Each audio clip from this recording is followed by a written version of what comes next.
And welcome back to Age of Empires 2 Definitive Edition History Lessons. Today we are doing the advent of gunpowder. The Chinese had gunpowder by the 11th century and made some military use of it to propel rockets. These were more weapons of terror than useful missile weapons. However, the Chinese experimented with fireworks.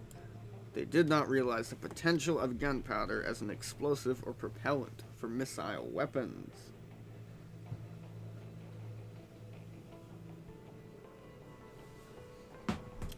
Fix something there. Gunpowder gradually worked its way to the west, where Europeans found much more destructive uses for it. The oldest surviving artwork from Europe that portrays a gunpowder weapon appeared in 1326. This primitive cannon was loaded with a spear of some sort, not a cannonball. Europeans have been experimenting with gunpowder for the previous half-century. The oldest surviving description of the formula of gunpowder appeared in 1260 and was attributed to an English friar named Roger Bacon. By 1340, cannonballs of lead, iron, and stone were being used. The English had cannons on the battlefield of Crecy in 1343, but there is no mention in the battle accounts of their usefulness. Cannons. It took several centuries of experimentation before gunpowder weapons became truly useful. One difficulty was developing gunpowder that ignited quickly, uniformly, and powerfully. Another was designing suitable cannons that would not burst.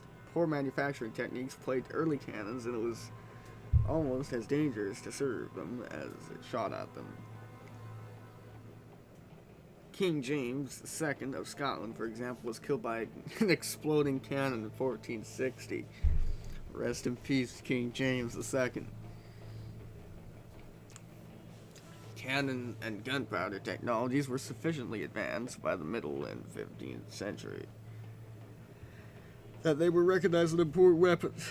This was basically in 1453 when huge siege Lombards firing massive stone cannonball battered the walls of Constantinople. Although the proximate cause of the fall of Constantinople was a large gate being left open, the bombardment would have eventually made a direct assault possible. Inside job. Anyway. Cannons of the Middle Ages were used in sieges to batter walls on battlefields to fire into massed ranks of enemy. Their ability to batter sheer vertical walls led to refinements in castle building. Low sloping walls replaced high vertical walls. The usefulness of cannon on the battlefield was limited during the period because the cannons were so ponderous. It was difficult to move them into new positions during the action. Handguns. Illustrations of various types of handguns appeared around 1350. These were primitive weapons consisting of hollow tube blocked at one end and a hole in the side near the blocked end for igniting the powder. A slow match, or slow-burning cord, was placed in the hole to ignite the powder and to fire the ball previously loaded down the barrel. There was little use in attempting to aim the early handguns.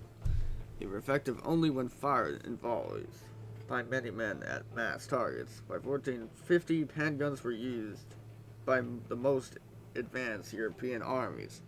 Bows and crossbows continued in use as infantry missile weapons through the 16th century. However, because they were still inexpensive and effective. Okay. Anyway, I'll be back next time with naval warfare. See you then. Have a great day.